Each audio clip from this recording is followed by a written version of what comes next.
Welcome to Mission Evolution Radio Show with Gwilda Wiyaka, bringing together today's leading experts to uncover ever-deepening spiritual truths and the latest scientific developments in support of the evolution of humankind. For more information on Mission Evolution Radio with Gwilda Wiyaka, visit www.missionevolution.org. And now, here's the host of Mission Evolution, Miss Gwilda Wiyaka. Welcome to Mission Evolution, the show that explores the evolution of consciousness and the human experience. I'm your host, Gwilda Wiyaka. Our guest this hour is Preston Dennett, a respected UFO researcher, field investigator, and prolific author whose work has illuminated the mysteries of extraterrestrial encounters and the paranormal. Since 1986, Preston has investigated hundreds of USO cases, near-death experiences, and unexplained phenomenon, curating them in more than 30 books and countless articles. His research offers profound insights into how contact with non-human intelligence may be transforming both individuals and the collective human spirit. Join us as we journey into the extraordinary with Preston Dennett to uncover these encounters and what they reveal about our evolution as a species. To learn more, visit prestondennett.weebly.com. Preston, thank you so much for joining us on Mission Evolution. It's a pleasure and an honor. Thanks for having me. Preston, how did you get involved in UFO research and alien abductions? Involuntarily, actually, kind of kicking and screaming, really. This was not something I was looking for. I was very skeptical. That all changed when I was a pretty young man. 1986, I was 21 years old. I can actually pinpoint the exact date. It was November 17. The news came on, and it portrayed an interesting news story about a Japanese commercial airline which had encountered a UFO over Alaska. It's now a very famous case, but at the time, this news report was very kind of joking, tongue-in-cheek. They laughed about it and moved on. But I remember they showed the picture of this pilot, Captain Kenji Torochi. And I thought to myself, wow, this guy's going to lose his job. What did he see? Was it a reflection off the ice cap? I was kind of just making up ridiculous explanations without having done any research. But it reminded me that my older brother, Mark, had come running into the house when I was about 13 years old, claiming to have seen a UFO.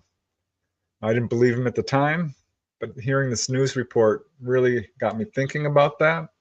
And so I asked him to tell me that story again, and he really knocked my socks off. He described this having seen a very classic flying saucer, metallic, colored lights, a dome on top, totally silent, treetop level, and he chased it in his car. This was in LA, Southern California area. He had two friends with him who I knew well, Phil and Greg. And so he's like, if you don't believe me, call them, and gave me their numbers. And they, of course, confirmed his sighting. That's kind of what got the ball rolling for me. But what a shock it was to find out that I knew many people, I would say about 30%, 40 almost, had some kind of unexplained experience. So, yeah, it was a real shock and a very difficult adjustment. How many people have had a sighting or experienced a UFO abduction? Well, it's interesting because there's some controversy surrounding that. It used to be thought of as very rare, but some surveys show it's actually pretty common. Initially, I heard J. Allen Hynek, who's very well known in this field. He was part of Project Blue Book, the astronomical consultant, and eventually kind of defected and started writing his own books about this subject. He's quoted as saying 1 in 40 people have been on board a UFO. I heard that very early on, and I thought, no way, that's impossible. That would be millions of people. That would mean I would know someone who's had that experience, because I think we all know 40 people. So I started asking everyone I knew, and I didn't have to ask 40 people. I found 5 people who kind of fit the bill. So I wrote an article about that for the MUFON Journal, kind of surveilling other major researchers who were calling it an invisible epidemic. And it was in 1991 that the Roper organization, a major polling organization, conducted a survey, asked thousands of people with some hidden questions in there, and they found that 1 in 40 people show the or 1 in 50 people show the markers of being a UFO contactee. So yeah, I think it's a lot more common. It's just that most people don't talk about it, especially if you have an onboard experience or you see humanoids. Having interviewed hundreds of people, I always ask them that. Did you call the police? Did you report it to a UFO organization? I'm being generous when I say 1 in 100 have reported it officially. Almost nobody reports it. Mm. So, what's the typical mode of interstellar or interdimensional transportation used by our aliens? Trick question, kind of. I think that once they're over our planet, they're basically, because many contactees have been taken on board and told exactly how this works.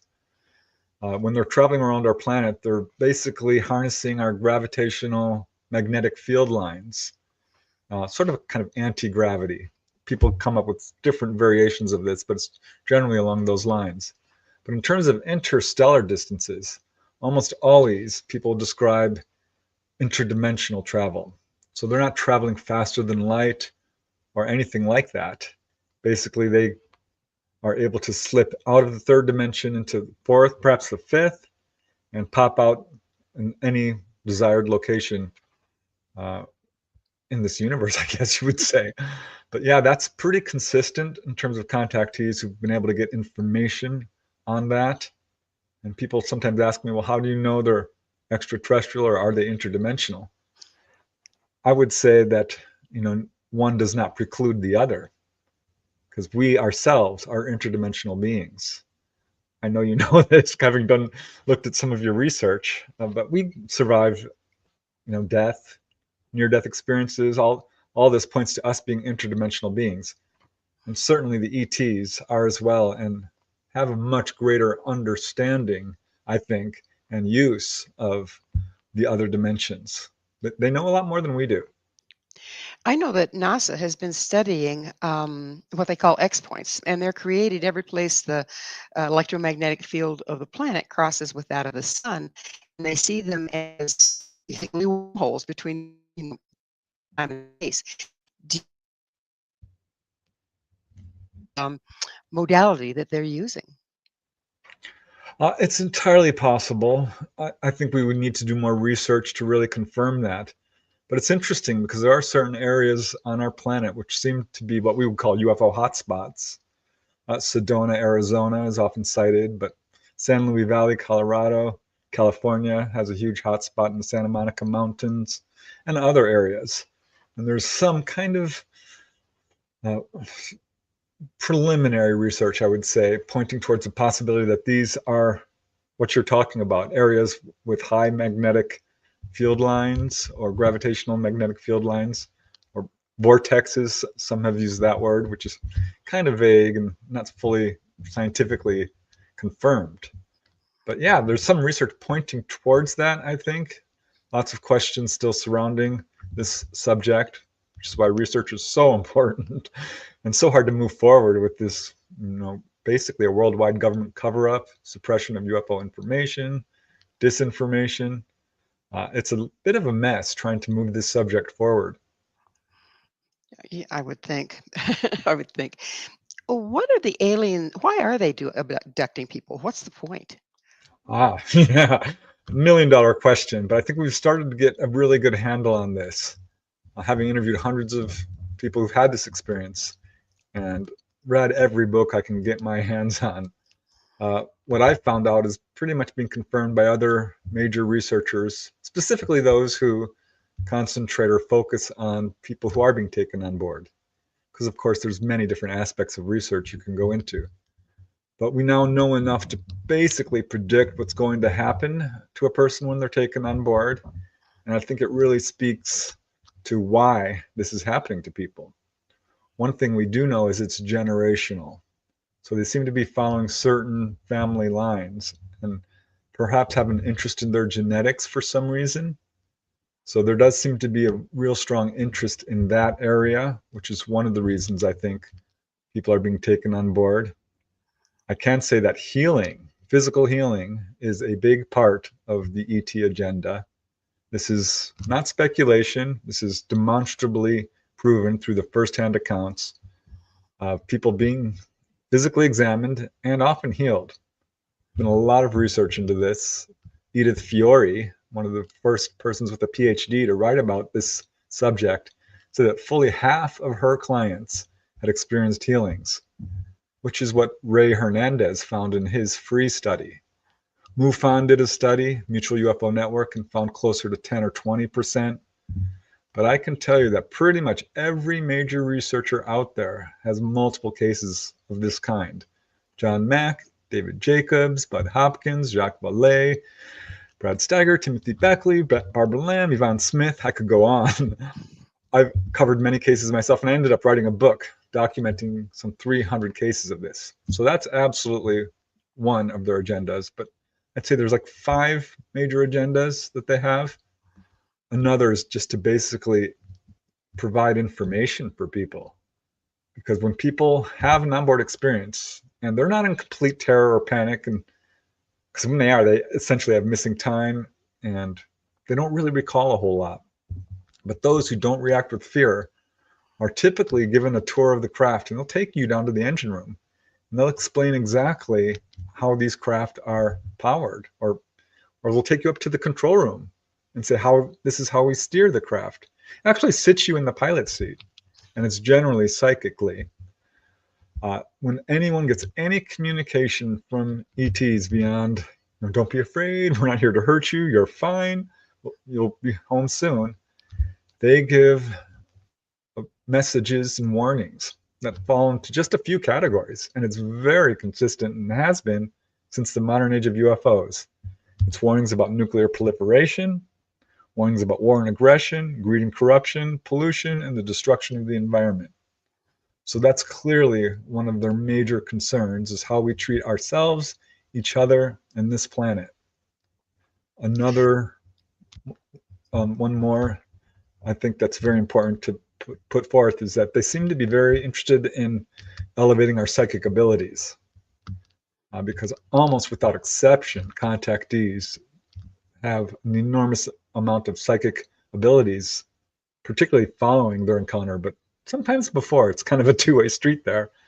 But healing, hands-on healing, astral projection, mediumship, clairvoyance, precognition, all of this manifests very strongly following an experience. So it's pretty clear to me that's a factor here.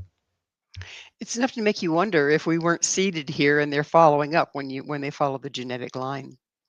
Yeah, there might be some evidence of that, because we do know, just based on historical records, that this phenomena, for lack of a better word, does go back to at least prehistory, and probably before that, because we have, stone carvings and hieroglyphs and writings of ancient India and so forth. They've been around forever, and many contactees have been told that at one point we lived on Mars. It's time we're going to have to take a station break. Preston and I will return very shortly, so don't you go away.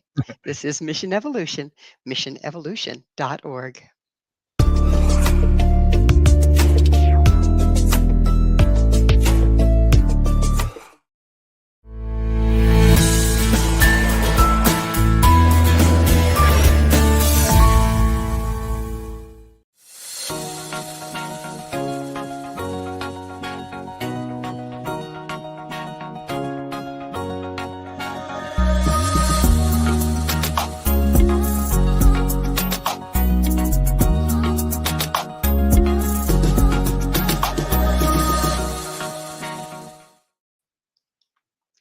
Are all aliens created equal?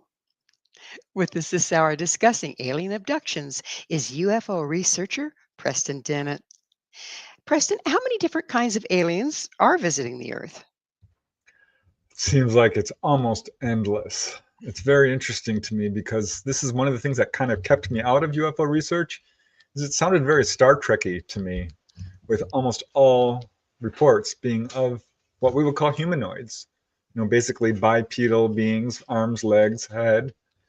But that's what we're kind of stuck with. That's what the reports are showing us. Almost all of them are humanoid in form.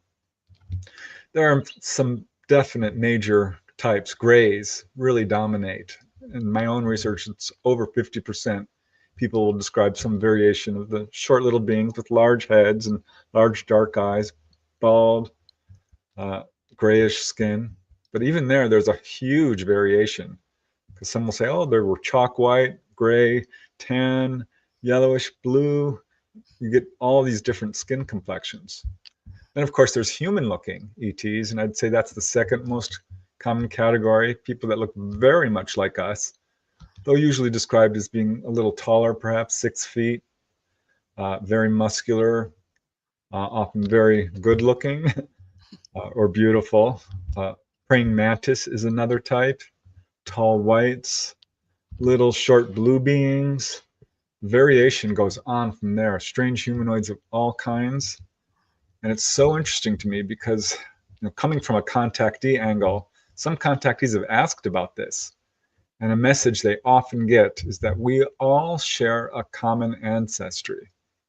The ETs will say something like, I am you, you are us, we are one, this sort of thing.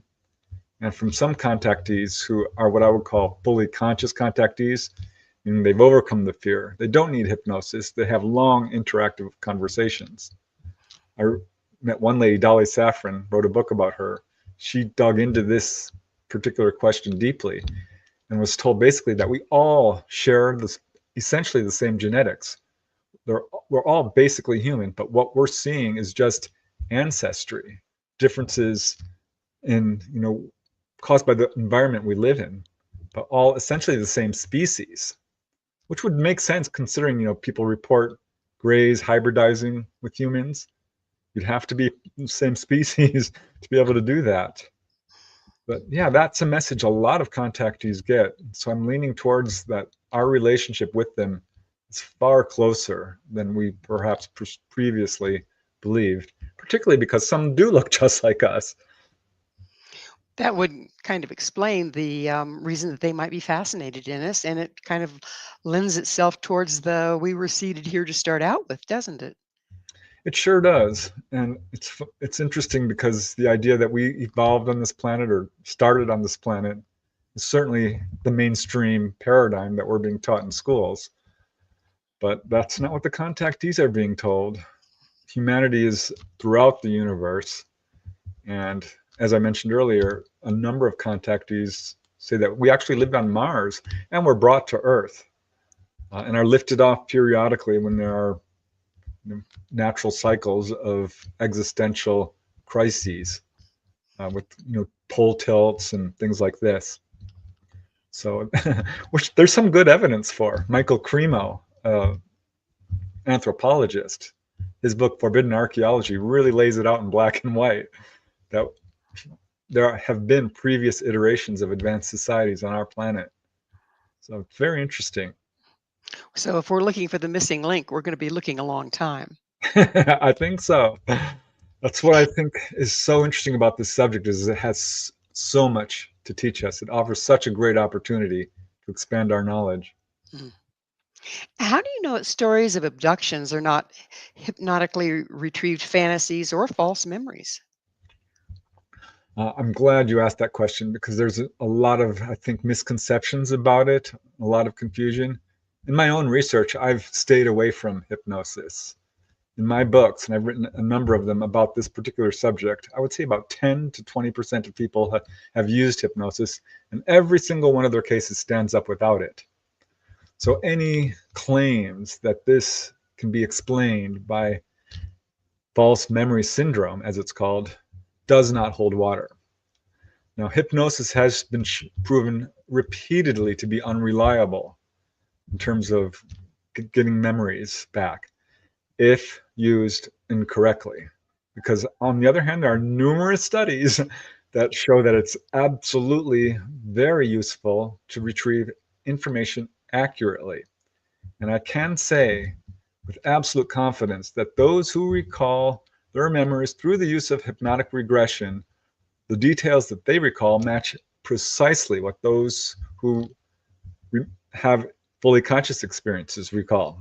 So there's no major difference between the two, which I think really argues for the fact that this does work when used correctly.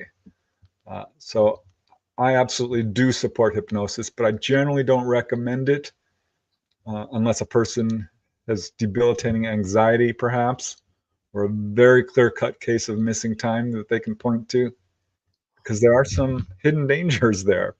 And people I've talked to who have gone through hypnosis, some have regretted it because they felt like, well, the memories they're hypnotically recalled, they're a little bit different.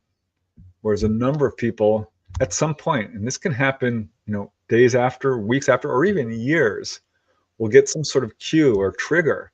They'll see the cover of Whitley Strieber's book, Communion, and tell you how many people have told me, like, oh, that brought back my memories of my experiences. So that can happen. You can recall through dreams and meditation as well. And I always recommend that first before a person uses hypnosis. But yeah, it works. It absolutely, I think, is a reliable tool done right. Do you think that people, or is there evidence that that the memories are blocked by the ETs, or is it possibly just traumatic to the Yeah. person, so they block it? Yeah, for a very long time when I got into UFO research, I was blaming the ETs. I'm like, it's them doing it.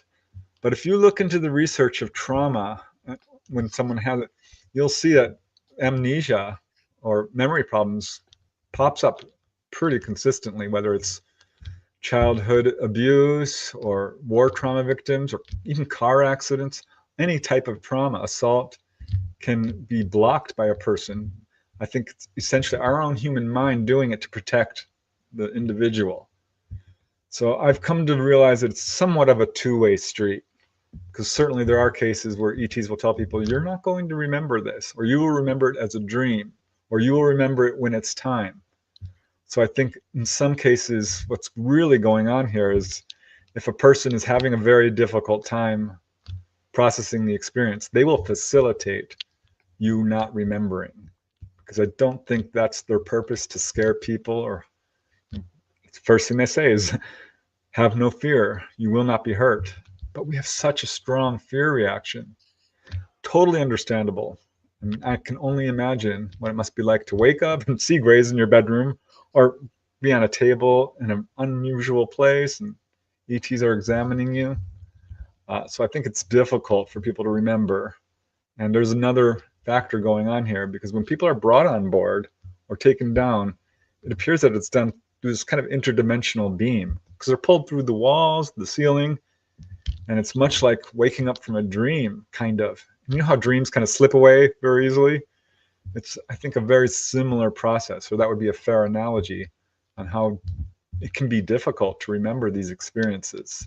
So yeah, I think it's a two-way street, honestly. Do you suppose that the trauma that abductees experience is actually the challenge to their concept of reality? Oh yeah, almost without exception. When someone has a contact experience, it changes everything. It is a peak experience in their lives. It affects them on multiple levels: physically, mentally, emotionally, spiritually, psychically. It is an absolute life-changing experience. So for some people, they're just like, no, I can't deal with this. This is it's a process for most people. And I absolutely see this pattern. It can be so frightening in the beginning. People will suffer from PTSD, clinical PTSD. Mm. They have insomnia. They have to sleep with the lights on. They lock all the doors. They have a fear of intruders. But as they're brought on again, on board, and they realize, well, they just healed me, or they told me all this information that will give predictions to people. People start to come around. So in my own files, about 70 to 80% say that it's kind of a mixed bag in the beginning, but after they get through the fear, they would not change it for anything. I would say about 10% was like, no, I don't like this experience. I wish it never happened. been very traumatic for me, and I don't like it. So, yeah, there's kind of a bell curve there of how people process this. We're talking they travel interdimensionally. Do you suppose that this means also that they go backwards and forwards in time, and that's where the predictions come from? I am not sure I'm willing to go that far. Absolutely, they do provide predictions over and over again, some of which have absolutely come true. And they can do things with time that we don't understand, because it's not at all unusual for a person to have an experience, be pulled from their bedroom or their car while driving, have an hour-long experience, and come back and only minutes have passed.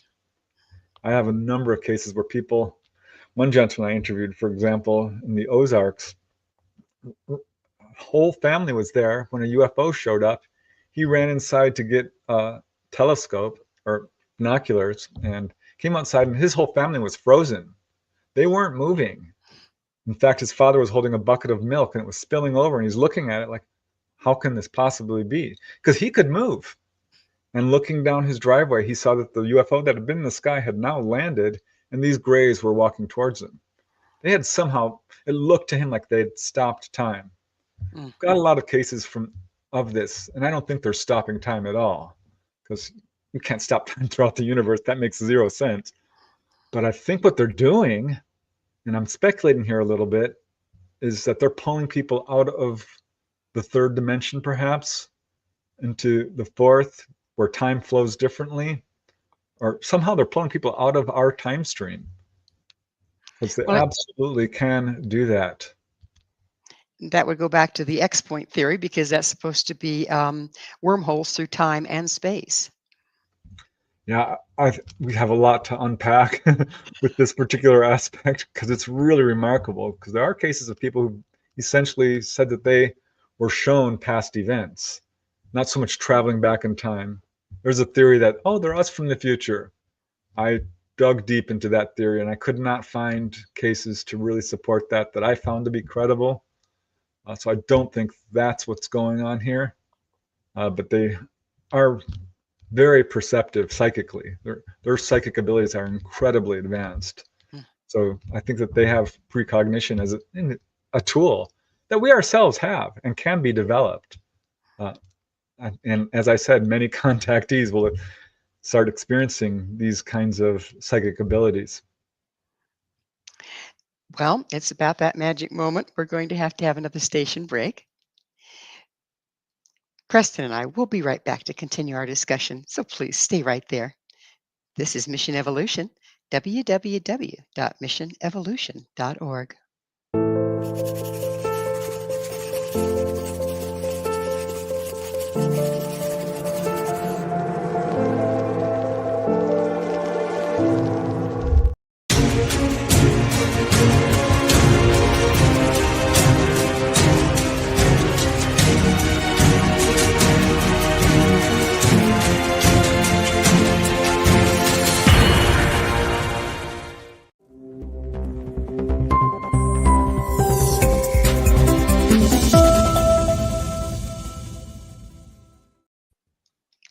Why me? This is Mission Evolution, missionevolution.org. With us discussing alien encounters is author Preston Dennett. Preston, is there any pattern as to who has a UFO encounter? Yes, and this took me years to figure out, because I really wondered about that. Why some people and why not others? And of course, one pattern that we do know of and has been long established is that it does follow certain family lines. So if your parents, grandparents, aunts, whoever have had an encounter, that increases your chances by at least 50%. More than 50% of people who have encounters, it is in their family. So that's a very prominent pattern. But I dug into my own files looking for patterns. It was absolutely evenly divided between men and women.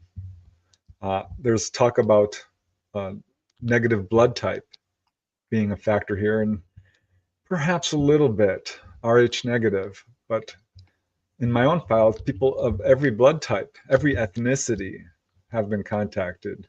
Whether you're Caucasian or Black or Pacific Islander or Asian, it doesn't matter. Everybody, Latino, you name it. So that's not a factor. People who are very, very young will have these experiences, and people who are quite elderly as well. It's not age, not education. There's a little evidence of geography, because if you live in a major UFO hotspot, your chances do go up. But it's strange, and I really struggled with this because some people they don't have a history of encounters. And there's a whole category that seems opportunistic, where people are driving along a highway, a remote highway generally, late at night, and they have an encounter. So I think that can be a factor. But what I found was really interesting one day when I was interviewing a lady from Norway, because she had had Greys come into her room and heal her of a chronic back problem. She said it was really quite frightening. There were little Greys flipping her around, held this instrument on her back, which I've heard described from many others, and filed out through the wall and took off. She was peppering them with questions. They didn't answer anything. So I started asking her all these questions. And finally, I got to her profession. And she said, well, I'm a retired graphic artist, but right now, and I have been for years, I'm very active in my community with human rights and animal rights. She said, please don't use my name. I'm pretty well known here. And that rang a bell for me because I just interviewed Reverend Michael Carter, who also fights for human rights and against racism. And in fact, was given an award by the president for his work on this. And I instantly thought of, oh gosh, there's John Hunter Gray. He is also a social worker, and he's had encounters and healings as well. So I started looking through my files. I'm like, oh my gosh, there's a lot of people who are doctors and nurses and environmentalists and musicians and inventors and people who are doing good work for humanity in some capacity. So that it's sort of a loose pattern, but the more I look into it, the more it's being confirmed. And people have actually asked this, like, why me? I said, well, it's because you are doing work to help others. So I think that is a factor. Has the same person been abducted more than once? Regularly. That is more the rule than the exception. Some people, it usually generally starts at around age 2 to 6 or 7, and continues regularly through adolescence and perhaps the teenage years, and drops off, and then in the 20s, 40s, 30s, and will drop off kind of exponentially as a person reaches their 60s or so. I would say the average person will have like 4 or 5 major encounters that they can remember. Pretty rare that it's a one-off. It does happen, but generally no. It's something that people deal with their entire lives. It's hard to say because some people don't remember it. Whitley Strieber is a good example. He was in not quite midlife, but close to it. He was an adult when he realized finally he was a contactee. It's very easy to go into denial and shelve these experiences, not think about them, debunk them to yourself, explain them away. So I think there's a lot of people out there who are contactees and probably have no idea of it. That's a scary thought. Speaking of which, are there any hostile ETs that we know of that we've been encountered with? In my own files, I have not really run into that. And I think this is a really sticky, controversial issue because there are people who have absolute negative experiences. And I've talked to them and I've asked them exactly what happened to them. And they have a very strong fear response because some people will have the same exact kind of experience and feel like, well, it wasn't negative to me. So I think fear plays a very powerful role in our perception, because the worst I hear is when a person is being physically examined, and it can be incredibly traumatic. And there are people who describe, some amount of pain with some of these examinations or even operations. That's pretty rare, and almost always they will relieve the pain. Not always. I am not convinced ETs are coming here to hurt, harm, cause fear, or take over. If they were truly hostile, I think with their advanced technology and their advanced abilities, we would already know this. I think there's a phenomena called MyLabs, military abductions, where our own governments are basically pushing a fear campaign and trying to portray ETs as negative and actually abducting people with fake abductions, particularly targeting contactees as well, which makes it very difficult for them, and using mind control techniques and drugs and hypnosis and the whole deal to fake a really negative encounter. And some of these stories get out there and people are saying, well, my experience was horrific. I believe you. Yes, it was. And I've interviewed some of these folks. One guy was a Marine and he flat out said, yeah, they did all kinds of experiments on me. He was at Camp Pendleton, a great guy, a very wonderful man, but ultimately decided, no, my encounters have been horrific. So he's confused about if is ET doing this or is it something else, government agents? No, I don't think ETs are here to harm. And I know there are cases out there which people describe, this is what they did to me. It's, again, very controversial issue. This is my take on it. And I'll just close with this. A very in-depth look at the totality of onboard cases objectively shows a very prominent pattern of healing, guiding, teaching, warning, waking people up to our psychic abilities, which are all really good things for humanity. So my take on it is that overall, it's positive. I think there probably are some malevolent species out there. Look at us. We're here on a planet who don't treat each other that well. Are they traveling to Earth to take people? I don't know that I would endorse that idea. But yeah, controversial to say the least. What would be the motivation of the government to make false abductions? I wish I could get into their minds. I think it's all linked to the cover-up. I think incidents like Roswell, the Roswell crash in 1947, and many others, where we have actually gained this technology, these craft, these bodies, is playing a role here, because it appears we do have this technology, and it is being suppressed and withheld. And I think ultimately it comes down to greed, power, and control. I think there's a lot more to unpack with this. It's not really my area of expertise. So I focus more on the contactee era or subject. But it's a huge problem. And I think that's what's behind the cover-up and the idea that our governments want to paint this as a negative phenomena. Because just think what would happen if suddenly everyone on Earth developed their psychic abilities, became telepathic. We would overcome corruption. If everyone knew that we didn't have to live in a society with money enslaving us, how quickly the world would change. So ultimately, I think the ET threat is to the cabal, the Illuminati, the one percenters, secret government, call them what you want. And they're doing everything they can to suppress this information from reaching all humanity. Well, we wouldn't want humanity to become empowered now, would we? No, that's their greatest fear, I think, which is why the work you're doing is so important. Thank you. So, were any witnesses given information by the ETs? You've talked about some of that. Is there any other information that they were given that really kind of changes the way we look at the world? Oh yeah. Generally speaking, I've interviewed so many people, and those, as I mentioned earlier, fully conscious contactees are few and far between.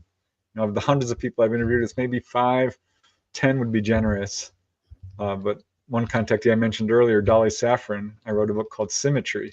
She's been given loads of information. That book is doing really well because I think it's really resonating with people who are searching for information about, what is daily life like with the ETs? What information do they have? I'm working on a sequel of that book where we're really doubling down on the science that she has learned from them. But they've absolutely do communicate and impart tons of information to people. 100%, yeah. So you mentioned also that abductees, some tell, some don't, even if they do remember. How does that wager out? What percentage do tell and what percentage don't? Oh gosh, I'd say the vast majority of people don't come forward. Those that do often don't want their name to be used, particularly when I started in the late 1980s. The climate was much more hostile in terms of ridicule and skepticism and gaslighting, and it's still a huge problem. And some people, of course, have difficulty remembering, but the more, if you have a simple sighting, I think a person is much more likely to come forward. But if you have a humanoid in your bedroom or something, or you believe you were taken on board, people often don't even tell their own family, their spouse, perhaps. And I can tell you that when I do interview somebody, almost always, particularly if it's an extensive encounter, they will say something along the lines of some caveat, like, I don't do drugs. I've got no history of mental illness in my family. I've got a good job. I've got a good education. So these kinds of things turn up again and again. So it's the wing nut thing, right? Don't want to be a wing nut. Exactly. People are very, and I understand that, they don't want to be portrayed as a complete idiot, which, is, I think we're all victims of the UFO cover-up is what it comes down to. All of humanity has been essentially gaslit by our highest levels of our military, who are so disingenuous because they know it's real. They 100% know it's real. Are there any connections with UFOs and the paranormal, such as Bigfoot and ghosts? Oh, yes, absolutely. This is another thing that took me a while to unpack, because right from the beginning, I started to get reports from people who are like, oh, well, my house is haunted. I'm like, huh. Or, I've had near-death experiences. Lots of people, contactees, I've had near-death experiences. Certainly not all of them, but it does turn up. And I got my first Bigfoot UFO case, which was very puzzling to me, when a gentleman described having a UFO land in his backyard, and the next day Bigfoot showed up. Well, we're going to have to take a break. On that note, we're going to have to take another station break. Please stay with us as Pearson and I continue to explore UFOs and the mysteries surrounding them. This is Mission Evolution, www.missionevolution.org.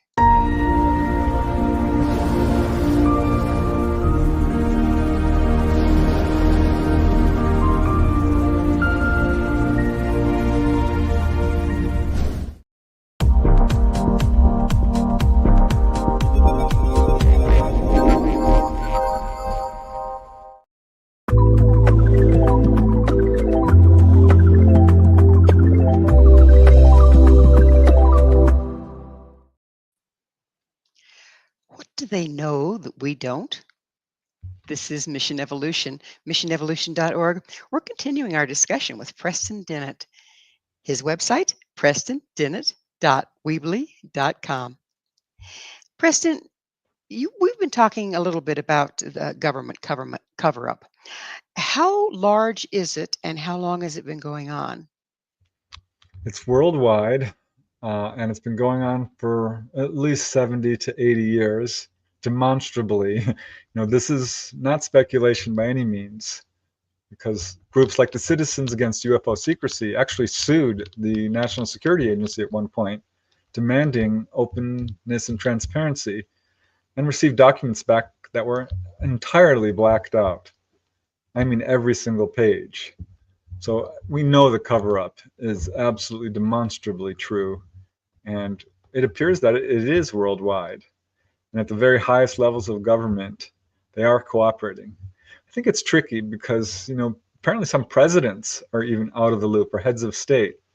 And the folks behind the cover-up are hard to pinpoint, because it appears that they are the highest levels of the military industrial complex, which Eisenhower warned us against.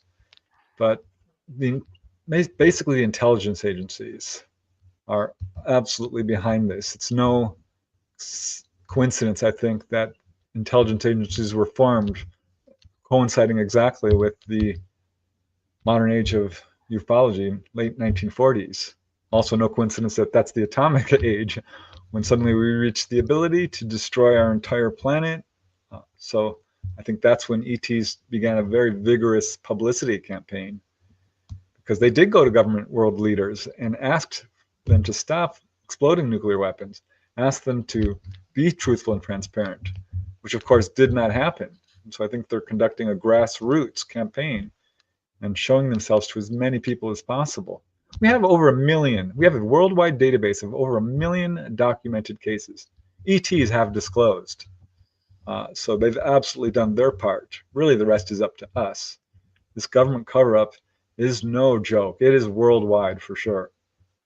It being that massive, how do we know it's not other ETs that are behind it? I don't think there's any evidence of that whatsoever. And in fact, the ETs are working very hard to counter the cover-up. I wrote a book called Schoolyard UFO Encounters. You may have heard of the Zimbabwe case in 1996 at Ariel Elementary School. That's one of over 100 cases where UFOs have hovered or landed over schools like Westall High School in Melbourne, Australia, Hillsdale College in Michigan, Crestview Elementary School in Opelika, Florida, and many others. This points to what researchers call UFO displays. It could point to these major UFO waves that take place every couple of years over various locations on our planet. I also wrote another book, this is so interesting, of UFOs over drive-in theaters. It's another very clever way for ETs to introduce themselves to a fairly large audience. I've got over 100 cases of this, and I think there's probably 10 times that amount. So I think, yeah, ETs have worked very hard to announce their presence. Look at the Capitol flyover in 1952. Essentially, they would have landed, I think, on the White House lawn. It's so cliche. People ask, well, why don't they do that? They tried. What was our reaction? We scrambled jet fighters after them and tried to intercept them. So I think, it's our own fault that we haven't had open official contact. With all the cell phones and cameras, are we seeing an increase in documentation? Photographic evidence is very tricky. There's absolutely been some wonderful evidence. I would point to the Kumburgaz Turkey footage in 2006, 7, and 8. Some of the best footage out there. There is an enormous amount of photographic evidence, which I think is unimpeachable. These days, however, with the advent of AI and Photoshop, and the hoaxing is off the charts. You can't trust most of what you see on social media platforms. And I hate to say it, but it's just true. And I don't even really want to see these photographs that people are putting forth unless they're willing to stand behind it with an affidavit, identify themselves, and really go through the whole process of being investigated. Because yes, many people have captured things on cell phones, but it's just not trustworthy at this current day and age. So, what does the government really know? From what I understand, they know far more than UFO researchers, probably more than most contactees. It's my understanding that this subject is at the top of their list in terms of urgency and the amount of money spent towards it. So I think they know that they are ETs, that they are very advanced, that they do have these craft that can travel interstellar distances and are doing their level best to reverse engineer it to the point that pretty much everything we see right now is probably reverse engineered craft. From what I understand, ETs are not right here right now. Our magnetic fields have collapsed to about 60%. They're 40% down. This is science. You can look up. Don't believe me? Do your own research. Don't believe anything I say. I would really encourage people to absolutely do your own research. Do your due diligence. But our governments have absolutely, and I think we know this from the huge number of whistleblower accounts and frankly, first-hand sightings from people who describe what looks like not genuine ET craft because they'll have rivets on it and bolts or make god-awful noises. We're flying these craft around. Make no doubt about it. What people are often seeing is our own craft. You mentioned the electromagnetic field of the Earth, and indeed, I know that thing's been wandering. They've even had to cease and desist landing airplanes, the big jetliners with remote means, okay, with autopilot, which used to be safer because the electromagnetic field of the Earth is becoming so erratic.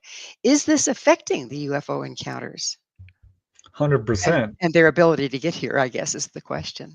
Yeah, and I think this is why we've probably seen, over 100 cases of UFO crashes. Because people always say, well, if they're so advanced, how are they crashing? Well, accidents happen. And if you're using the magnetic field lines of our planet, gravitational magnetic field lines, to navigate, and they're that unstable, this is probably why they are crashing. So yeah, this is a huge problem, and it's had a profound effect, I think, on ET contact and why it's really not happening right now. This is what Dolly Saffron told me. She says they bugged out. And it's interesting because I've had a number of contactees tell me, like, no, I haven't had an encounter in the last 3 years. So I think this is an area that we need to do a lot more research into. But if you follow the UFO databases, you'll see an enormous drop off of what I don't call them abductions because that is offensive to some of the people I've interviewed. I call them onboard experiences, which is a much more neutral term and accurate, I think. But yeah, huge drop off over the last 3 years or so. Hmm. The sun's been going crazy too, unprecedented. Do you think that plays a part? I do. From what I understand, we're facing a extinction level event, a coronal mass ejection, which will essentially drop down our electric grid to a point where it's irreparable, and perhaps a micronova. And I think this is one of the reasons behind the cover up, because our government knows this, and they're moving into these DUMBs, deep underground military bases, collecting seeds and supplies and food, and trying to survive this, and kind of leaving all humanity to fend for itself. Absolutely, I think this is something everyone needs to do their research on. Look up, what's his name? Ben Davidson. He has a website, Space Weather Observers. You can see a lot of this information. He's kind of the go-to guy for this. But yeah, this is from what I understand, a natural cycle that our planet goes through. And in prior iterations, we're lifted off by ETs.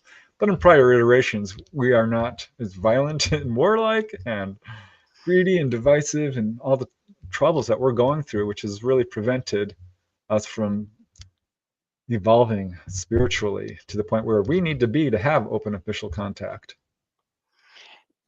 I can see why they would be a little hesitant given the way we are operating right now.